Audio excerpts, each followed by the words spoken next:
അദാലത്തുകൾ ഒന്നും ആവശ്യമില്ലാത്ത രീതിയിലേക്ക് ഭരണ സംവിധാനത്തെ മാറ്റുകയാണ് സർക്കാരിന്റെ ലക്ഷ്യമെന്ന് വ്യവസായ വകുപ്പ് മന്ത്രി പി രാജീവ് കരുമാല്ലൂർ ഗ്രാമപഞ്ചായത്തിൽ സംഘടിപ്പിച്ച പബ്ലിക് സ്ക്വയർ പരിഹാര അദാലത്ത് ഉദ്ഘാടനം ചെയ്യുകയായിരുന്നു അദ്ദേഹം.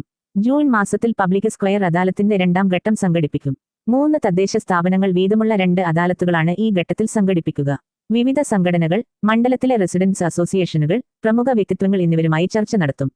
മണ്ഡലവുമായി ബന്ധപ്പെട്ട ഭാവി കാര്യങ്ങൾ ചർച്ച ചെയ്യുക എന്ന ലക്ഷ്യത്തോടെയാണ് ഇതെന്ന് മന്ത്രി വ്യക്തമാക്കി. അദാലത്തുകളിൽ നിന്ന് കണ്ടെത്തുന്ന നവീകരണം ആവശ്യമായ ചട്ടങ്ങളും നിയമങ്ങളും സർക്കാരിന്റെ പൊതുശ്രദ്ധയിൽ കൊണ്ടുവരും. പരമാവധി സേവനങ്ങൾ എത്രയും വേഗം നടന്നു കിട്ടണം. തദ്ദേശ സ്വയംഭരണ വകുപ്പിൽ 100ലധികം ചട്ടങ്ങളാണ് മാറാൻ പോകുന്നത്.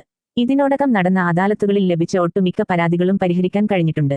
ജില്ലാ കളക്ടർ NSK ഉമേഷിന്റെ നേതൃത്വത്തിൽ ജില്ലാ ഭരണകൂടത്തിന്റെ വലിയ പിന്തുണയാണ് ലഭിച്ചതെന്നും മന്ത്രി കൂട്ടിച്ചേർത്തു. തട്ടാമ്പടി സെന്റ് ലിറ്റിൽ തെരേസ സ്കൂളിൽ നടന്ന പബ്ലിക് സ്ക്വയർ അദാലത്തിൽ ഗ്രാമപഞ്ചായത്ത് പ്രസിഡന്റ് സബിത നസർ അധ്യക്ഷത വഹിച്ചു. ജില്ലാ കളക്ടർ NSK ഉമേഷ് മുഖ്യാതിഥിയായി.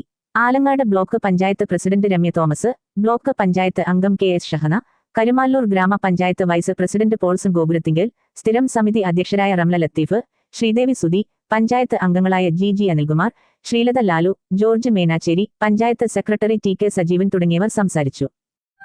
കളമശ്ശേരി നിയോജകമണ്ഡലത്തിലെ വാർത്തകളും നാട്ടുവിശേഷങ്ങളും തത്സമയം കാണുന്നതിന് കളമശ്ശേരി ലോക്കൽ ന്യൂസ് ഫേസ്ബുക്ക് ചാനലും യൂട്യൂബ് ചാനലും സബ്സ്ക്രൈബ് ചെയ്യൂ.